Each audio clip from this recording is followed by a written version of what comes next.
Muito obrigado a todos pela vossa presença, muito obrigado ao Mundo Diplomático, à Edição Portuguesa e à Assembleia Monetária em particular por este convite e por organizar este debate, que seguramente não deixará muito satisfeito o Dr. João Salgueiro, que disse que estas questões não se debatem, mas eu espero que este debate seja estimulante e que seja participado. Aliás, o modelo está pensado precisamente nesse sentido. Cada um de nós intervirá por cerca de 10 a 15 minutos e depois passaremos ao debate com o público. Eu começaria por dizer que há, sem dúvida, um acordo, um consenso crescente na sociedade portuguesa que entrar no euro, abdicar da autonomia monetária e cambial, foi uma má ideia. Onde seguramente não há acordo é em relação às vantagens e às desvantagens da saída e a sair do euro, e em particular sair unilateralmente do euro, a decisão de sair unilateral do euro, recuperação da autonomia monetária e cambial é, em si mesmo, uma boa ideia. É esse o ponto de vista que eu vou aqui defender, tal como é esse o ponto de vista, essa posição que tanto eu e o Nuno Teles, em coautoria, defendemos no artigo que escrevemos na edição do mês passado do Mundo Diplomático. As posições que aqui defenderei devem muito a uma reflexão conjunta com muita gente, mas com o Nuno Teles de forma muito especial, embora obviamente eu esteja livado de quaisquer erros ou disparates que eu aqui digo, esses na minha responsabilidade. No caso, grande parte dos eventuais méritos são dele. Para argumentar, então, porque é que considero que é boa ideia sair do euro, aliás, que é essencial sair do euro, o meu argumento fundamental é que o euro é um mecanismo de recessão permanente para uma economia com as características da economia portuguesa. E não só é um mecanismo de recessão permanente, como é um mecanismo que faz repercutir os efeitos dessa recessão permanente de forma desproporcional sobre os trabalhadores e as classes populares. Portanto, combina-se aqui um argumento, podemos chamar nacional, e um argumento que podemos apelidar de classe, ou, portanto, uma questão nacional e uma questão social que aqui se articulam. E ambas as questões estarão presentes ao longo aqui da minha intervenção e dos argumentos que eu aduzirei nestes 10, 15 minutos. Então, em jeito de introdução, a primeira questão que eu gostaria de recordar, para aqueles que também familiarizados com estas questões, é para que serve realmente ter uma moeda própria? Para que serve ter autonomia monetária e cambial? E, em primeiro lugar, ter autonomia monetária e cambial, ter moeda própria, serve como um mecanismo de ajustamento face a déficits externos, o problema crónico da economia portuguesa, mas um mecanismo de ajustamento face a déficits externos que recai ou que se repercute de forma transversal sobre a sociedade, nomeadamente através do efeito da inflação induzida pela desvalorização, no caso de haver necessidade de uma desvalorização, como é o caso sempre que há um déficit externo, e que nessas circunstâncias se repercute sobre a generalidade dos rendimentos da sociedade, rendimentos do trabalho e rendimentos do capital.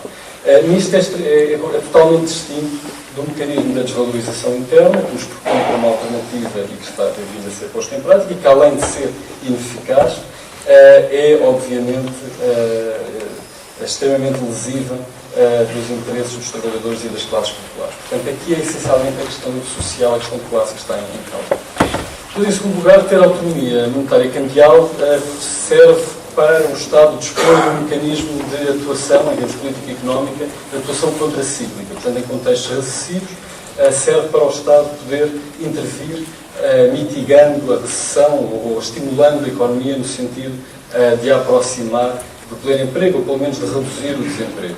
Aqui estão em causa tanto uma questão nacional, no sentido que está em causa o produto da economia como um todo, mas também a questão social, porque o nível de desemprego, o nível de recessão, ou a maior ou menor proximidade face ao pleno emprego, são também fundamentais para as conquistas e retrocessos dos trabalhadores.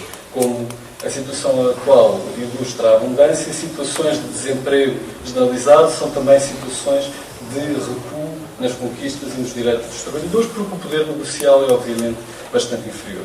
E, finalmente, uma terceira função essencial da autonomia monetária e cambial, de ter moeda própria, é a possibilidade de utilizar a política cambial como instrumento de política industrial. Política industrial quer dizer a capacidade do Estado afetar, influenciar a repartição setorial do produto, ou a estrutura setorial do produto, e, em particular, a estrutura da economia em termos de bens transacionáveis e bens não transacionáveis. Outro problema que poderão já ter ouvido falar no contexto da encruzilhada e do problema atual em que nos encontramos, em particular, o João Ferreira do Amaral tem chamado a atenção para esta questão, o facto do euro ter induzido um grande afastamento da produção de bens transacionáveis, na medida em que a desincentivou e criou incentivos perversos ao centramento do padrão de acumulação no setor dos bens não transacionáveis, protegidos da concorrência, voltados para o mercado interno, na generalidade dos países da periferia da zona euro, aliás, daí também as bolhas imobiliárias, mas também setores como a distribuição, de uma forma geral, os monopólios naturais, entretanto, privatizados. De uma forma geral, o facto de uma economia periférica, características como a portuguesa, dentro de uma União Económica e Monetária, ter de fazer face a uma moeda, ou utilizar uma moeda sobrevalorizada, como é o caso, e é cronicamente o caso numa União Económica e Monetária como a zona euro, para uma economia como a portuguesa, tem como implicação um efeito de desincentivo da produção de bens transacionados. E então, e sendo assim, portanto, tendo referido estes efeitos, ou estas propriedades, estas vantagens genéricas, instrumentais da autonomia monetária e cambial, recordo então quais foram os efeitos do euro em Portugal desde a sua introdução. E esses efeitos foram precisamente aqueles que seriam de prever, tendo em conta aquilo que eu acabei de dizer. A perda de um instrumento fundamental de atuação conjuntural e estrutural, este efeito de distorção da estrutura produtiva com um centramento na produção de bens transacionáveis e declínio da produção de bens não transacionáveis, um endividamento externo crescente, com déficits externos nos últimos anos, pelo menos nos anos até à assinatura do memorando, na casa dos 8-9% ao ano, e, de uma forma geral, a estagnação e divergência face à média, ou face à média das economias da zona euro, ao contrário daquilo que vinha sendo o caso no período anterior. Aliás, chamo a vossa atenção para um dado importante, que é o seguinte. Na primeira década do século XXI, Portugal teve uma situação basicamente de estagnação económica, foi, salvo erro, o segundo país no mundo com a menor taxa de crescimento. O primeiro terá sido a Itália. E isto aconteceu apesar do afluxo de financiamento externo na casa dos 8-9%, que precisamente colmatou o déficit da balança de bens e serviços que se registrou durante este período, em média. Portanto, apesar de um afluxo anual médio de 8 a 9%, aquilo que tivemos foi estagnação. Se não se tivesse verificado este afluxo de financiamento externo, de capital, aquilo que teríamos tido era uma recessão permanente. Aquilo que estamos a ter neste momento é essa recessão de forma comprimida no tempo. Como é que tudo isto pode ser evitado? Há, obviamente, o cenário, ou a alternativa de um eurobond, uma União Económica e Monetária que não nos coloque perante estes obstáculos que eu considero intransponíveis. O que é que seria necessário para isso? Em primeiro lugar, um aumento extraordinário das transferências intra-europeias para compensar esta desvantagem estrutural da periferia. Por outro lado, a desvalorização do próprio euro, permitindo esta recuperação da competitividade externa das economias periféricas. Por outro lado, uma política fiscal e de rendimento expansionista no centro, na Alemanha em particular. Quarta opção, a derrogação temporária ou parcial das regras de concorrência europeia para permitir à economia portuguesa e às economias periféricas proteger-se temporariamente as suas indústrias nascentes e conseguir um processo de unificação, ou seja, uma saída por cima desta situação. E, finalmente, uma quinta opção, na realidade seria necessário uma combinação de tudo isto, mas uma quinta opção, a possibilidade do BCE conceder empréstimos diretamente aos Estados que não através da mediação pela banca. Tudo isto, a meu ver, ou quase tudo isto, é impossível ou quase. o aumento das transferências, ou por motivos institucionais ou por motivos políticos. O aumento das transferências intra-europeias parece uma possibilidade quando aquilo a que assistimos na discussão do último orçamento europeu foi, na realidade, uma diminuição do montante do orçamento da União Europeia, que já é inferior a 1% do PIB europeu de qualquer das formas, e na última negociação foi até diminuído. A desvalorização do euro é inimaginável, uma vez que a zona euro como um todo tem saldos face ao exterior relativamente equilibrados, que traduzem ou que refletem superávitos por parte dos países do centro e déficits por parte dos países da periferia. A política fiscal expansionista no centro é imaginável, efetivamente. Há alguns sinais que isso possa vir a acontecer, mas por si só parece-me claramente insuficiente. Quanto à derrogação das regras de concorrência e aos empréstimos diretos do BCE aos Estados, isso está vedado de forma paraconstitucional pelos tratados da União Europeia, que, aliás, exigem a sua unanimidade entre Estados para poderem ser alterados. Portanto, também aí, tanto institucional como politicamente, está vedado. Seria efetivamente a solução preferível, mas é impossível, a meu ver. Ora, se o euro bom é impossível, e se o euro mau, que é aquele que temos neste momento, é uma máquina